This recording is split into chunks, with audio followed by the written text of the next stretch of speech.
लाहौर समेत पंजाब के मुख्तलिफ शहरों में धुंध का राज है। लाहौर में मोटरवे M2 को ठोकर न्याज बेग से बाबू साबू तक और लाहौर से हिरन मीनार तक धुंध की वजह से बंद कर दिया गया।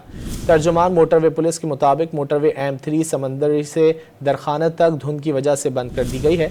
मोटरवे M4 पिंडी भटियां से मुल्तान तक धुंध की वजह से बंद है। लाहौर समेत पंजाब के मुख्तलिफ शहरों में धुंध का राज है। लाहौर में मोटरवे M2 को ठोकर न्याज बेग से बाबू साबू तक और लाहौर से हिरन मीनार तक धुंध की वजह से बंद कर दिया गया। तर्जुमान मोटरवे पुलिस के मुताबिक मोटरवे M3 समंदरी से दरखानत तक धुंध की वजह से बंद कर दी गई है। मोटरवे M4 पिंडी भटियां से मुल्तान तक धुंध की वजह से बंद है। लाहौर समेत पंजाब के मुख्तलिफ शहरों में धुंध का राज है। लाहौर में मोटरवे M2 को ठोकर न्याज बेग से बाबू साबू तक और लाहौर से हिरन मीनार तक धुंध की वजह से बंद कर दिया गया। तर्जुमान मोटरवे पुलिस के मुताबिक मोटरवे M3 समंदरी से दरखानत तक धुंध की वजह से बंद कर दी गई है। मोटरवे M4 पिंडी भटियां से मुल्तान तक धुंध की वजह से बंद है।